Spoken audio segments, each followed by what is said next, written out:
Sup Internet World, Wyatt here. In this video, I thought I'd show you how I mixed and made my song Daydream on my latest record, Inspirational Strawberries.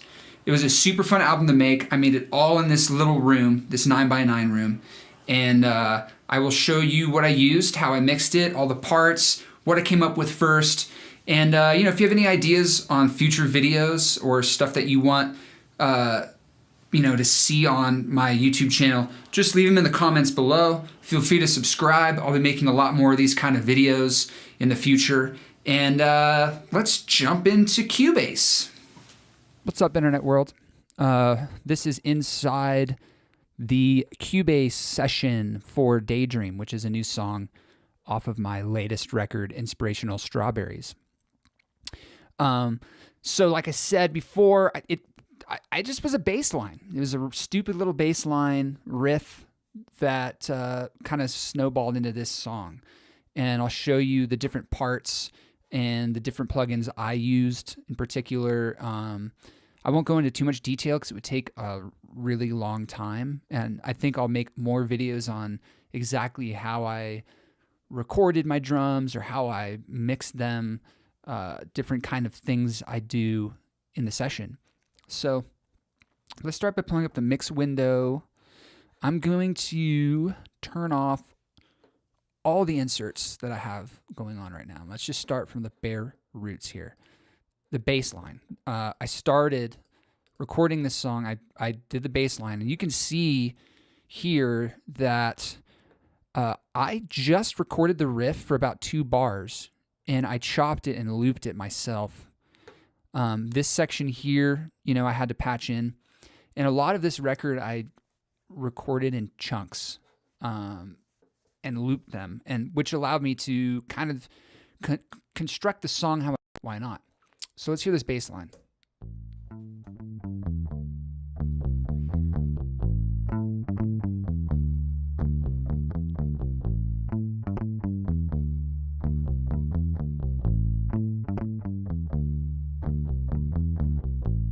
And then it just keeps looping. That's the riff. So, what I threw on the bass, I always go DI with my bass. I just like it. It's easy. I like using bass amp sims. I think they sound really good. On most of this record, I'm using Guitar Rig, which is a fairly inexpensive amp sim. And from my experience with using a bunch of amp sims, it's my favorite one. I just really like how easy it is.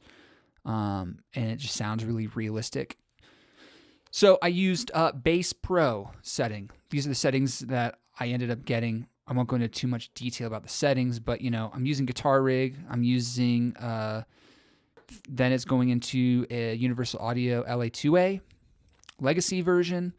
That's pretty much my go-to compressor for bass guitars.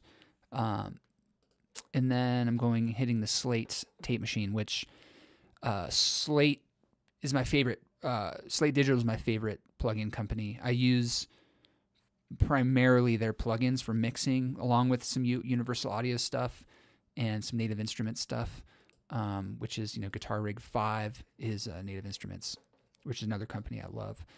Did a little bit EQing, a little bit of I like to low pass and high pass things. That I almost do that on all my tracks, mostly for instruments that don't have a lot of low end. I don't need anything down in this range here. Like it doesn't make sense. This is a bass track, so I didn't really put a filter down there, but I'm filtering out the highs because I don't want that fizziness up above 5K. It just doesn't make sense. So I'm filtering out around there, which then gets me this bass sound. I boosted a lot of the mids, as you can see. A lot of mid-range. I used a Bronco bass, very cheap short scale bass, and I put half wound strings on it. So it's just naturally dead sounding. And when you add a lot of mid-range to a bass, in this instance, 800, yeah. So I like sweeping EQs for bass for mid-range. They just sound more natural to me, and I'm always hitting around 8, like between 8 and 1,000 hertz. I like bumping around there. So that's how the song started. I think from there, I just kind of strummed some acoustic guitar. I just wanted to see what strumming an acoustic would be like.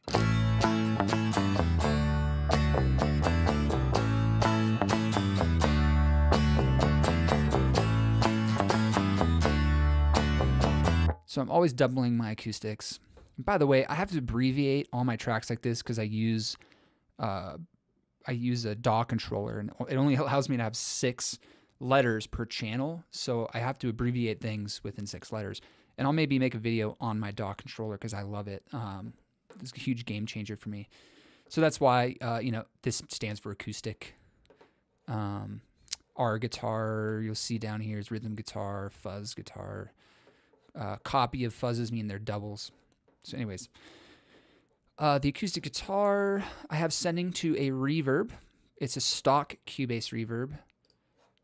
I think I'm using the Revelation. Yeah, so I'm using Revelation stock Cubase reverb, using spring reverb setting, which is cool. It does the trick. It's not an amazing spring reverb. I'm in the market for a better spring reverb unit or plugin. But hey, it did the trick for this record. Sending both acoustics there, and let's turn these sends on. I'm sending it to Slate Mix Rack. I have an EQ distressor. Really not going crazy on the EQ. I'm bumping up about 2 dB on their high shelf, and I'm bumping about 1.5 dB at 3.2K, which is a really sweet spot for acoustic guitar for me. Really bitey, and I like that. I'm high passing, to 65 on here to really get rid of the super low end. And then I'm also doing another one here up to 117, which may seem a little high, but I don't like, for this style of song, I didn't want a really beefy acoustic guitar. I want you to be able to hear the pick hitting the strings. So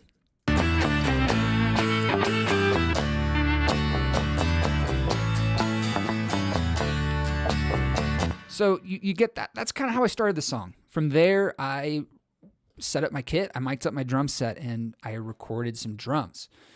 As you can see, I did a lot of chopping with the drums as well, which is something I've been doing a lot of. I think it was Lenny Kravitz video I watched of him in the studio doing drum chops, where he would record drums and chop them and loop them. Just kind of adds a little different feel to it. You'll see I got stereo overhead, a mono overhead, stereo room mics, and then I'm just, 2 rack tom, floor tom, hi-hat, kick, snare. That's what I'm working with. My room was pretty small. I did it in my living room, so I sent reverb. I printed reverb on the room mics during the recording, so the room sounded bigger than it really is. I do that a lot with room mics, especially in a home studio or an environment where you don't have a super big room. That's just kind of all you can do, right? So a lot of people have different routing techniques inside of Cubase or Pro Tools, whatever DAW. Everyone likes routing things differently. Personally, with drums, I'm always routing to a bus. Previously, in the past, well, actually the first few records, I didn't bus anything because I didn't know how to, but when I started bussing my drums, I would bus them into 2 groups, a unprocessed bus and a processed bus, and I would feed those 2 buses into a master drum bus, and I would use those in parallel processing, basically, which maybe I'll make a video on. It's been a game changer for me in mixing, probably the biggest game changer. But the recent Slate plugins and Universal Audio plugins that I've been using have a mix knob on them, aka you can mix them in parallel. And so I have just been putting them into 1 drum bus. It's a little more streamlined, it's easy, it gets the job done. So this is what I have going on my drum bus. It's just, pretty basic stuff. I don't like making super big moves. In the past, I would, if I wanted more top end on a kit, I would just crank the living shit out of the top end, or vice versa with the low end. I'm trying to do more subtle moves, smarter moves. I think with relation to the mix as a whole, it'll sound more natural that way. So anyways, I have this London pre, which I use a lot in this song. Just adds a little bit of pillowiness, a little bit of warmth. And I just have it running through these, not really doing anything, but just running my signal through them because I think it just adds a little bit of character. These are what the drums sound like, just raw, straight out of the gate with the... and you can see here also, side note, I have my percussion here, and I chain all of those into the drum bus as well. I like my percussion going in the drum bus, but I'm going to mute them for now so you can just hear what the drums sound like.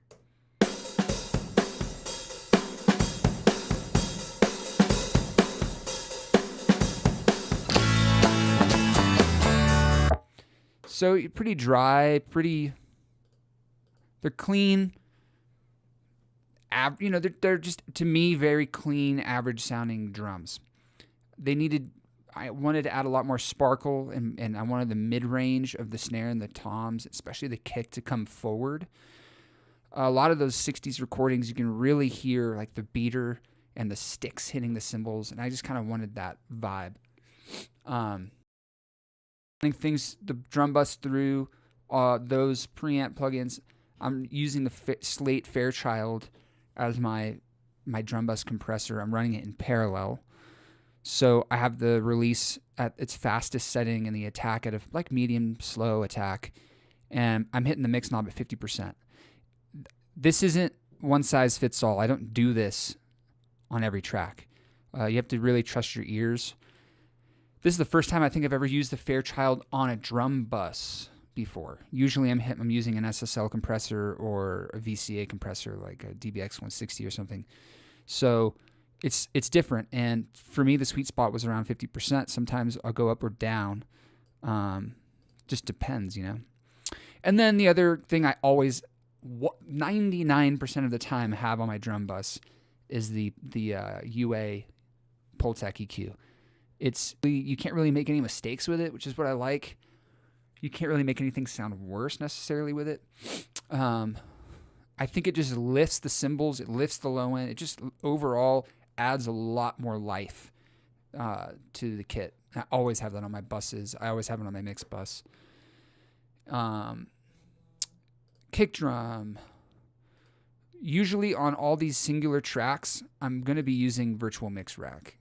And you can see I'm sending everything to my drum bus. I'm doing a little bit of filtering. I don't need the super high end on a kick drum. I don't want any of that air from the kick. I don't want to hear that air. If you know what I'm talking about, that pressure-y sound. You'll see that kind of above like 10K. I'm rolling off to about 15. And then on the tail kit, the kick drum is really small, so it was lacking a lot of low end. Not that I necessarily needed that much, but it just, when you start stacking tracks, the low end started to fade, especially if you play it along with the bass. So you can see I'm adding a lot of low end throughout here. I'm adding some upper mids, around 5K and 7.5K, just because that's kind of where the beater was. I want to hear the beater hitting the head. And I'm pulling out around 500 because that's just a problem area that I find around like 300 to 500 with kick drums could be kind of squashy. I'm boosting at 165, and I'm using this lift. I'm not sure what hertz it's set at, but I'm using the big setting. And then I'm boosting at 40, way down there, shelf boosting, and just compressing with their VCA style compressor. Snare drum, Virtual Mix Rack. Similar, I'm using a different kind of pre. I like the way it sounded. I'm kind of crushing it a bit. You can see.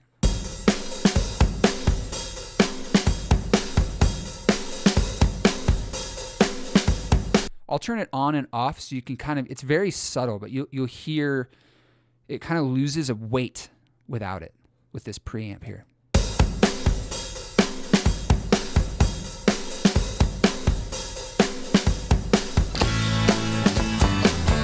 And you can see I added some top end on the snare. It was kind of lacking shimmer. So Well, 2 dB up top, almost 2 dB at 3.2K, which is, again, my sweet spot on this Neve EQ. If anyone uses this, it's a good spot.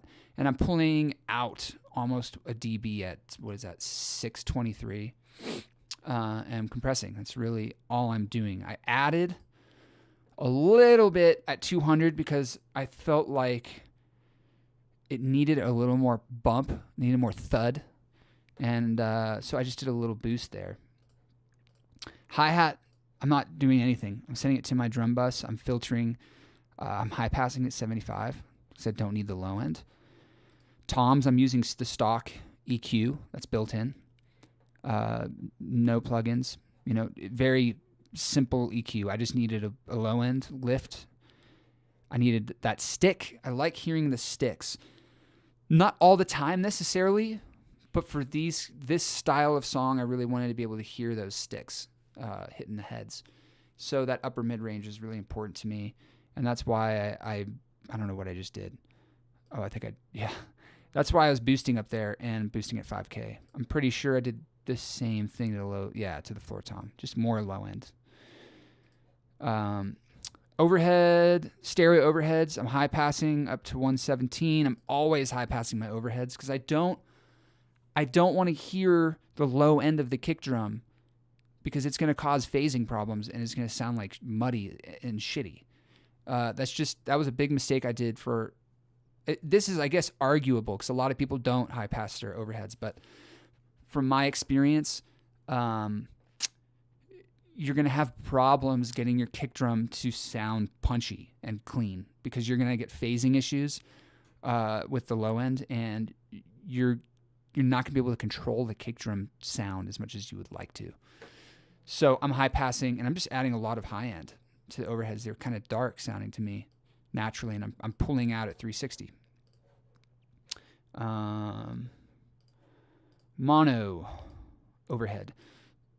I just started doing this recently where I would use stereo overheads, and then I'd throw, actually the mic I'm talking to now, I would just put kind of in the center of the kit.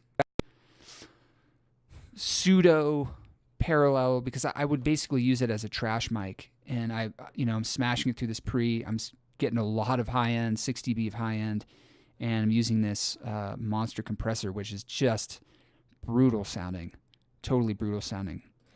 I'll show you what I mean. I'm going to mute everything but the mono overhead so you can hear what I'm talking about.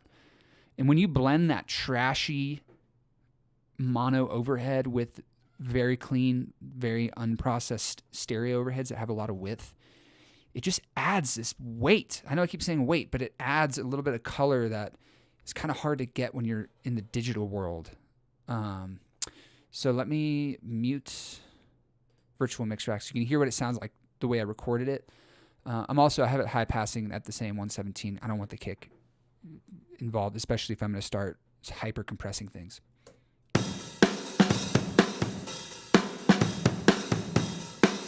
Oh, and I also printed reverb on the overhead mono, now that I'm thinking about it. I sent the reverb both to the room and the mono overhead.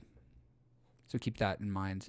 That's actually, the room isn't that big. It's I forget which reverb. I think I used Universal Audio, like Ocean Way reverb or something like that.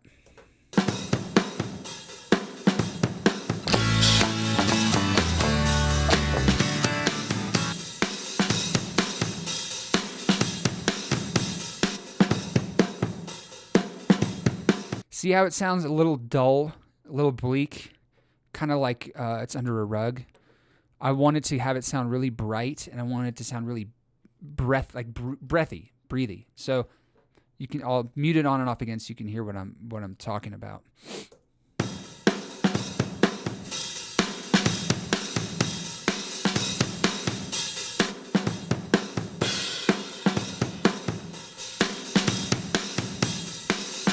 So that's a little trick you can use. It's fun to throw it in. There's times instead of using it as an overhead, I would throw it side snare. I'd do a mono room mic, and I mess with room mics if you want more of that kind of sound. You could really do anything, but I always have one mic kind of in a weird spot, and I'll use that to just trash the kit and blend it in. And then I got my room mics, which are in stereo, high passing up to 100. You know, I'm using the API. It's a little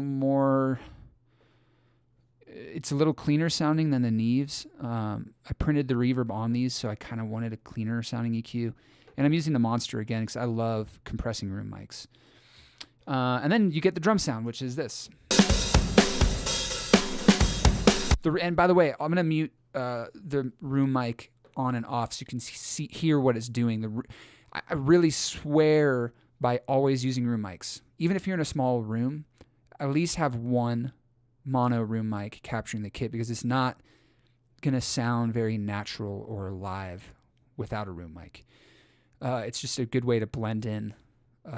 When you're mixing drums, you can blend it in as you want, and you can kind of use it to kind of get more of a natural, what you would hear drums like if you were sitting in front of a kit in a room. I'll mute it on and off so you can hear what it's doing.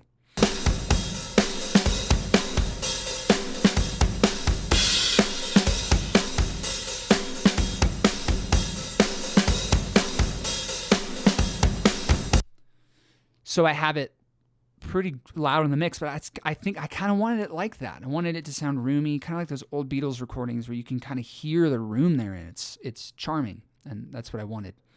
So I'm going to put back the bass riff, the acoustic guitars. I did the drums, and after that, I just added some tambourine and shaker. Pretty simple stuff. I'm not using any plugins or anything on these. I'm just filtering them out, and I'm sending them to the drum bus. I'm sending them to the reverb, spring reverb. Percussion, the bongos and stuff you hear. Yeah, I used a loop. Sue me. Whatever. It's 2019, guys. I think do whatever you want creatively. I don't want to have limits. I don't want to feel guilty for using loops. I don't care. I Google searched funky Latin MIDI loops, and I got this one.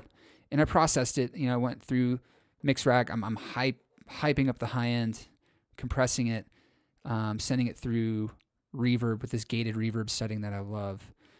A little boost in the mid range, and I'm just filtering out a little bit the bongos.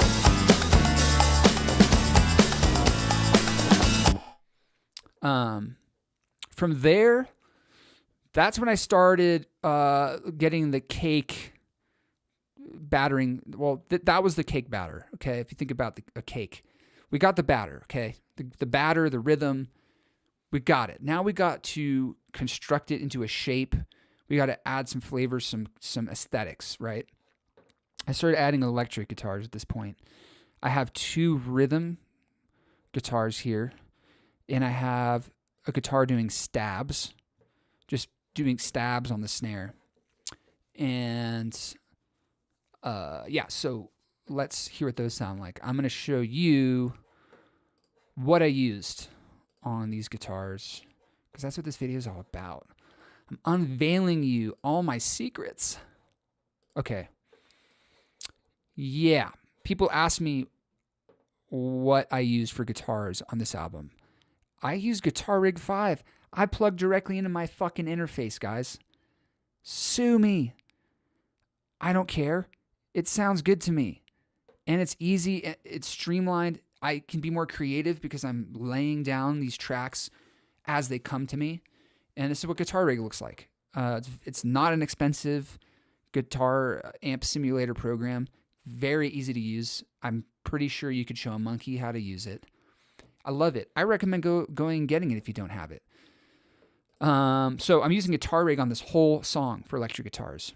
And all I'm doing most of my processing within Guitar Rig, because to me it just sounds more natural that way.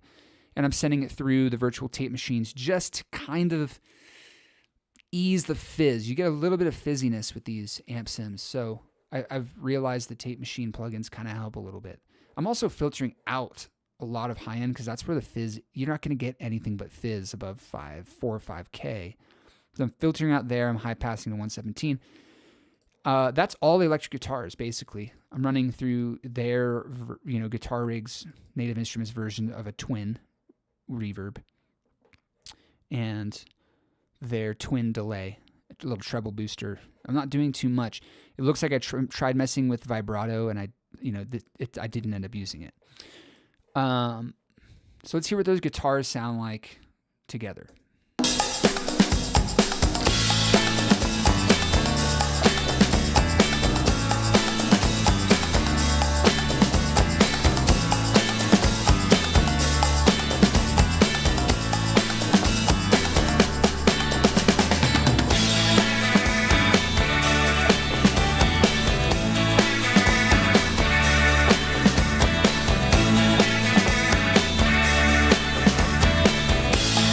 So those are the clean guitars. From there, I was like, okay, I need to accentuate this riff because this song is very riffy. So I first started with fuzz guitars because I thought, well, what better than to double a bass riff with fuzz guitars? It's kind of classic, I think. So I went ahead and I doubled that riff with 2 fuzz guitars.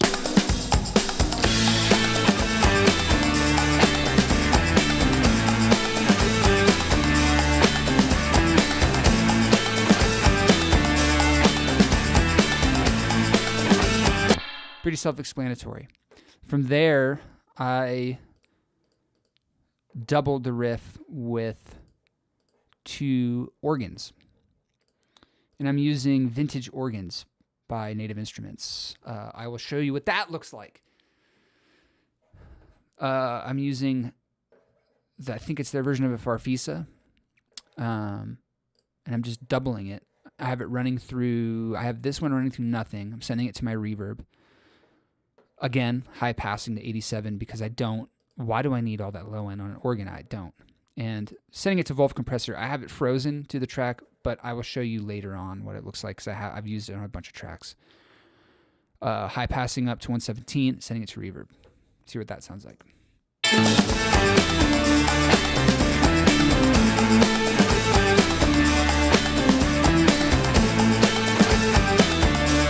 Really subtle.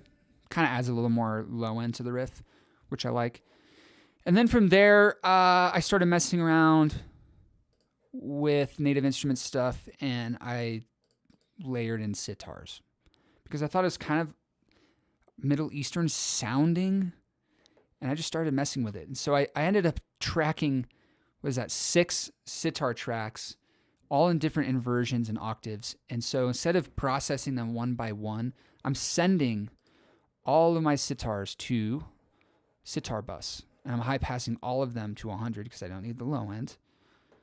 And this is my sitar bus that they're all going to. Filtering a little bit to add some warmth. I'm sending them to verb and delay. And I have the mix rack going. Yet again, London Pre, Neve EQ. Just a little bit of mid boost and a little bit of compression. Let's see what that looks like.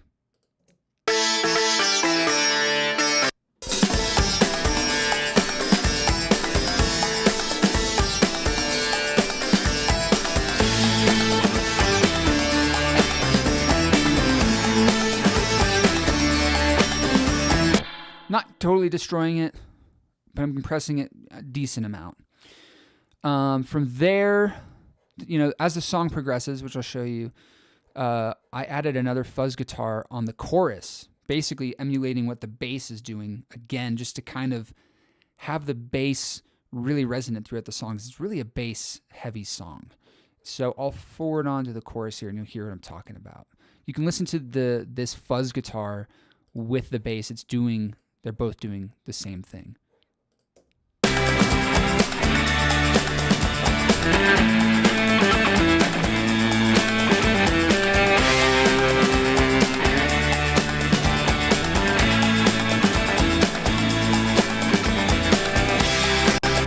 So pretty straightforward. Just a little more reinforcement there, I guess is what I'm saying. I also added B3 organ because my thing with chorus is they need to lift. The song needs to go somewhere.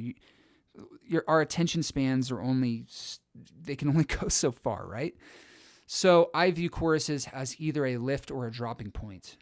Most of the time I tend to want to lift them up to a new place. And so I'm adding instruments, I'm adding layers. The B3 just adds a little bit of layer to it. I'm sending it to my reverb. I'm sending it to the Volv compressor, which is basically a tape saturation plugin in a sense with a compressor. It's very boutiquey. It sounds like one thing, and it works for one thing. And it's great for pads. It's great for drum bus. It's a great plugin. I probably will do a whole video just on this plugin itself because I feel like not enough people know about it, and it's pretty spectacular if you're trying to get a really more of a lo-fi sound in your digital audio workstation. So I have it running through here, compressing. The wow and flutter mode is basically tape warble, and I have that up a little bit because I think it sounds cool on a B3.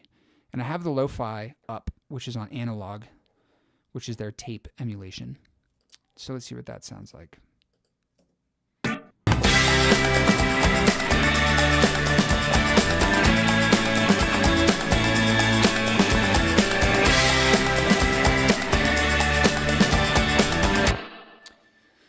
Pretty straightforward. That's the chorus for you. Let's go into vocals now because these other things are just little pieces, little punch-ins in the song I'll talk about after we get to the nitty-gritty. I recorded all the vocals with my friend Matt Rendon in Tucson, Arizona. If you're listening, shout out Matt Rendon. I like recording with him because we commit. We use his old gear that day, and it actually just saves a lot of time. And it's also fun because we can sing together into the mic, and I wanted to do it more, I want to do it authentic like that for this record. So I went down to Tucson, Arizona, to a studio, Midtown Island. You can check them out online. They're great. And we did all the vocals together. We ran it through his old Springbox and his old Allen and Heath board. And basically, I didn't want to mess with what we did there too much because the whole point of why I wanted to go there was to commit to that sound. Normally, if I was recording myself, most of the time I do with my vocals, I have to do more processing because I don't have super old gear like that, and I'm usually just running my mic directly in. Here I have doubled the lead vocals, high passing up to 127. 120 is usually the sweet spot for me with vocals. And I'm sending them to the vocal bus, which is this guy right here. Normally, I would have, and I still do this to this day, I can't really process vocals the same way I do drums, so I normally will have them split into a unprocessed and a processed bus, then feeding into a master vocal bus. But I wanted to commit to the sound, and I just thought all I needed was a vocal bus. And what I have going on the lead vocals is a de-esser, for one. I'm always using de-esser 80% of the time on vocals. And I'm always using this Eosis. I love this thing. I've tried a bunch of different de-essers. This one to me sounds the most natural. And it has a smooth setting, which is really cool. It kind of allows those dips. You can have them sound a little more, you can like elongate them, which is really cool. And I've heard running into virtual mix rack, kind of boosting a lot of this pre to add pop. And compressing with 1176.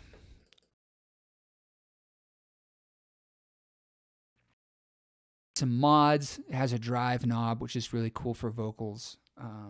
Cool on drums too. And so I always tend to use this on vocals over the LA2A because I like the drive option.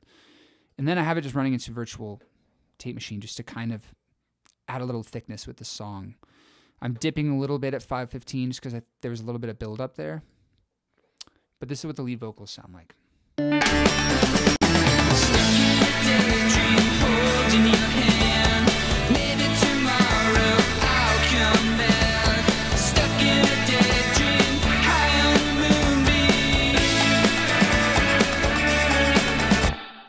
So from there, we started stacking harmonies. We sang together into one mic. So we didn't double anything. We were actually doing them doubled live. And so with these harmony tracks, I didn't need to bust them out into a group because they're not separated. I use these as buses per se. And basically I'm processing them the same way as the lead vocals, You'll see in the virtual mix rack, I'm doing a little bit of different things, but I'm high passing, and basically it's the same, but I'm adding this air EQ. It's just something I end up doing most of the time with backup vocals. When I start blending them in, I feel like I want them to sit in a different dimension than the lead vocals.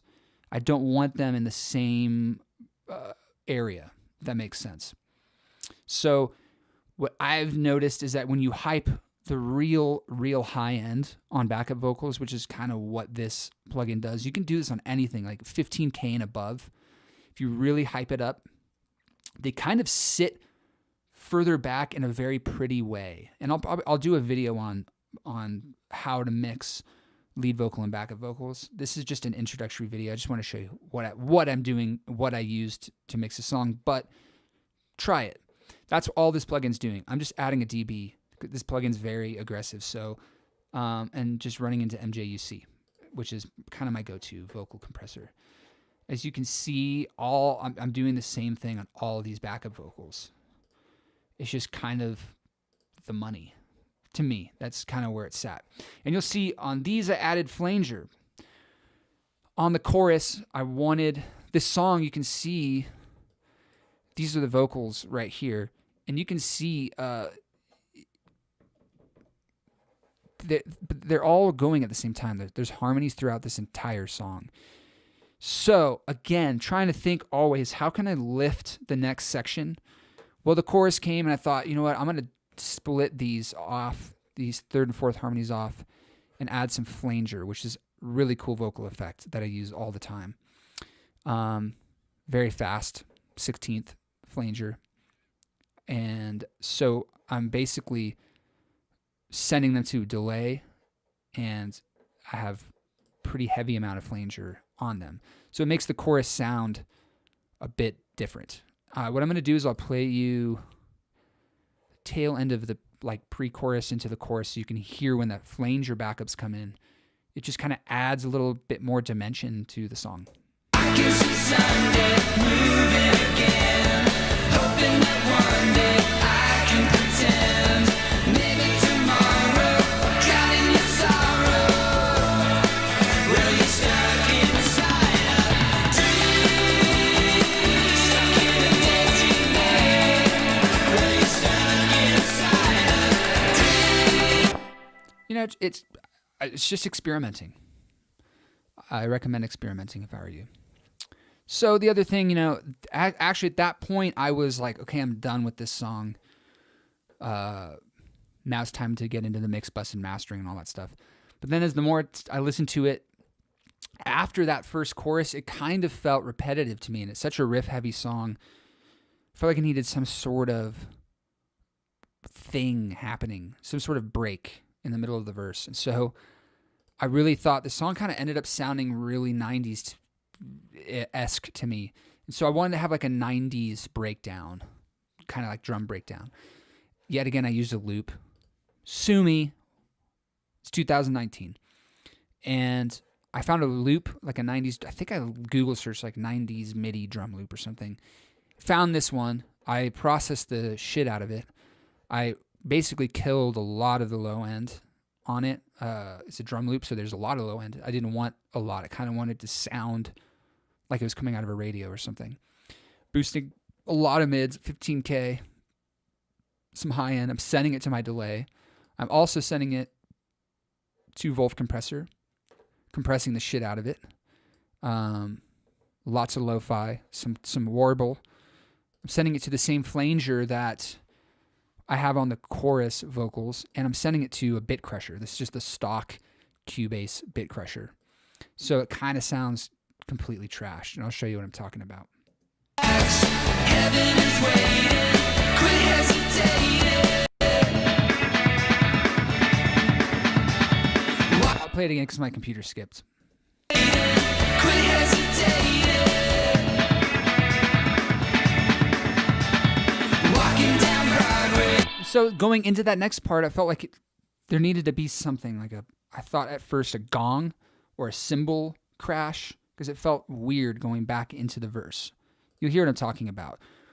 when the drum break leads back into the song, it just felt like it was missing something.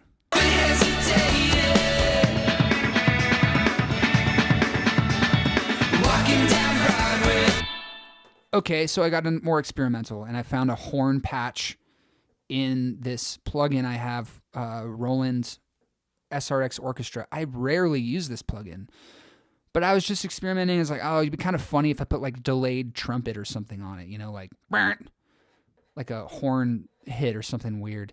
So that's exactly what I did. I found a trumpet setting, and I basically, looks like I just sent it to Wolf. I tried messing with it the same way as the drums. It didn't work. So I have the lo-fi all the way up, and I'm compressing it decently. I don't want to take too long in this video, but this is basically, I'm sending it to my delay because I want it to be like, brah, brah, brah, brah. So now hear what it sounds like going into that section. My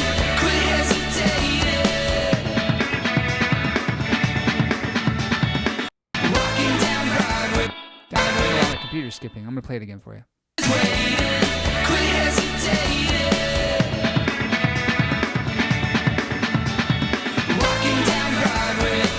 It's kind of goofy, but I liked it, so I just left it. Whatever. So that's how that panned out. And then at the end of the song, I wanted it to fade on the riff, but I thought, yet again, it needed something else. So I had my buddy Jason come over and blow a sax solo at the end of it, and I just told him, just go nuts.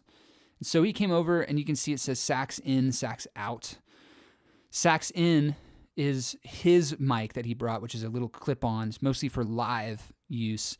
It's a clip-on mic, goes inside the bell of the sax. So I knew it'd have a very direct sound. I sent it to delay and reverb. I also have it running through the Wolf because the sax is a really hard instrument to record and to sit well in a mix. And for some reason, the Wolf really evens out trumpets and horns. So I have the lo-fi up a bit, compressing a lot. I'm really using this on my sax as the main insert. I'm also sending it to virtual tape.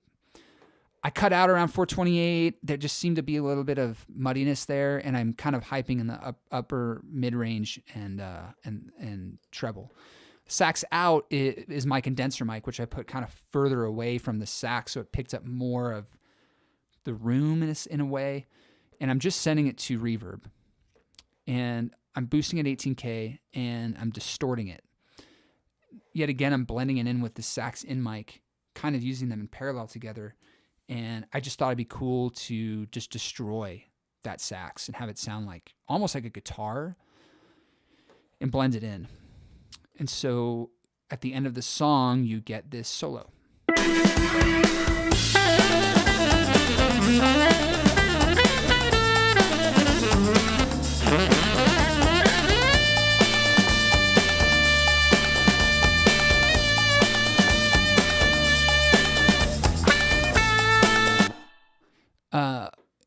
Anywho, pretty straightforward. So when I mark tracks with 3X's, normally I just have it 3X's. That means I tried doing something, recorded something that I didn't like, but I wanted to keep it in the project just in case I wanted to pick it out and put it somewhere else. Or it's kind of a warning sign to me when I see 3X's and it's muted. Normally I have the volume all the way down. And I think what I did here was I thought it'd be cool to have sax in that drum break. But then I ended up thinking I didn't want to give it away and I just thought it'd be more powerful just at the end of the song. But if you want to hear where my brain was, this was the solo that was going to be in the drum break.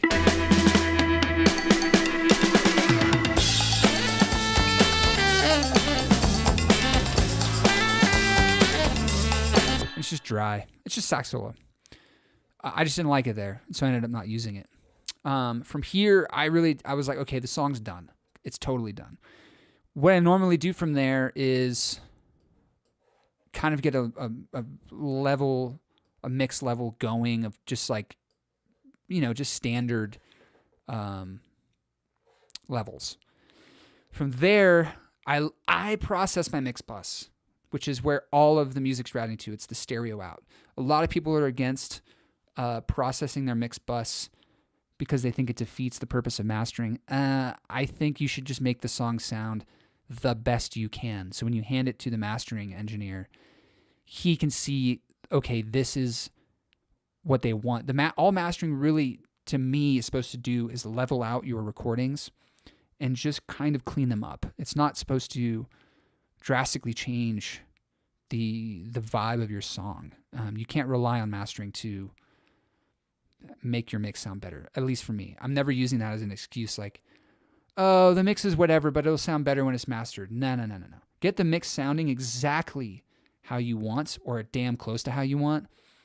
That way, all mastering's doing is just sweetening it up. So on the mix bus, I do a lot. I'm sending it to virtual tape. I'm also sending it to the virtual mix rack.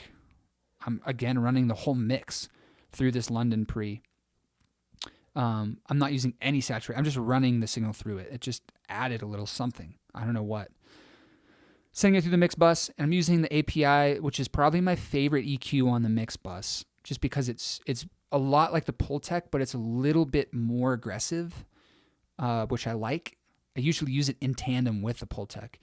And I'm boosting a lot at 15K just to add that air. I really like mixes that have air.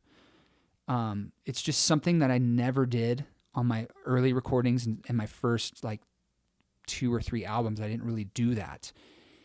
And you can, at least for me, when I listen to my old songs, they sound more like they're under a pillow or they're in a box. And so when you boost a lot of that high end, it just adds some air, and you have to use your ears. Sometimes I'm only boosting it a little bit. Sometimes I'm not boosting it at all.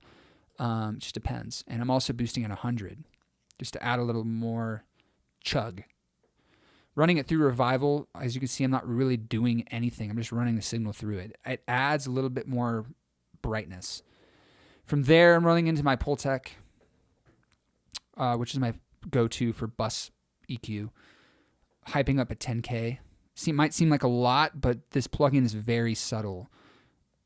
That it will be almost unnoticeable. And I'm boosting at 60. I need more of that kick drum pumping through the mix. For my compressor, which is really funny, I tried all different compressors on my mix bus. I'm usually using an SSL. 90% of the time I'm using an SSL, or sometimes the red, Slate Red compressor. For some reason, I really liked what the stock Cubase compressor was doing. I started on this setting, Fat Dance Master, and I just kind of messed with the settings. I used an auto release, and I used a soft knee too, which normally I don't use. I usually like a harder knee, but I just started messing with it, and sorry, I don't know what happened. I just like the way it sounded. And I'll show you the settings on this when I play. Always the last thing in my chain for the mix bus is multiband compressor. Very subtle. I mean, I barely have anything hitting in this thing. All I'm doing is I'm trying to control when the song starts lifting and pulling. I want it to sound more up front. I don't want it to lose any depth. And for some reason, if you run through your mix through a multiband compressor, you set these parameters. For me, I'm 100 and below is my low end. My lower mids is up to 2.3, and my high end is 8.6 and above. I have everything set to an auto release, pretty chill attack. And I'm I really don't want anything happening. I just want it catching a little bit of anything that's popping through too hard. That might hurt someone's ears. So I'll just play the song. Oh, and also, I'm doing a little bit of subtractive EQ in my stock, just pulling out some like problem areas that I found, and I'll show you those too. First, I'll show you what this compressor's doing in the mix. It's very light. You'll see I'm just trying to maybe hit 2 dB of compression.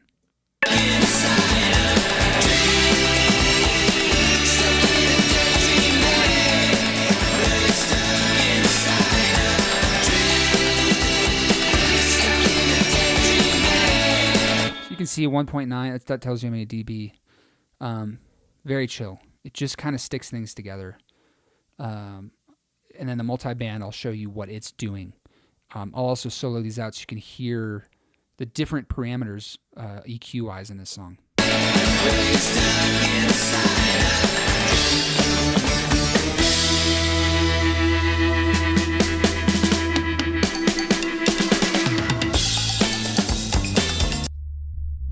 So that's the low end. Let's try the low mids.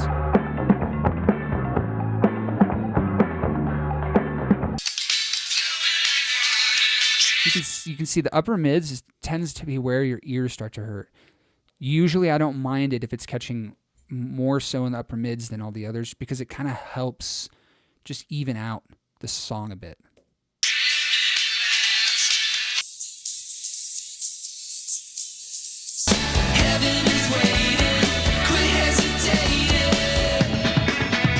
So yeah, that's basically what it's doing. On this last, on this EQ that I'm using, I'm adding at 100, which is pretty straightforward. It just needed more low end. Felt like the song was lacking low end, probably due to using a short scale bass and a very small drum set and lots of mid-range instruments. So I had to add a lot of low end. I will show you these two areas that I picked out that were just a little bit crazy, and that's why I had to pull them out because they were just a lot of buildup.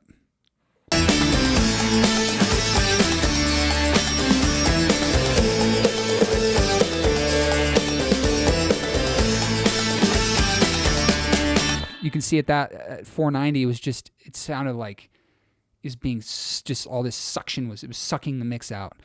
So that's why I pulled out there. And then at 2500, probably due to all the guitar tracks, there was just a lot of screechiness going on there that I pulled out. I'll show you what that sounds like.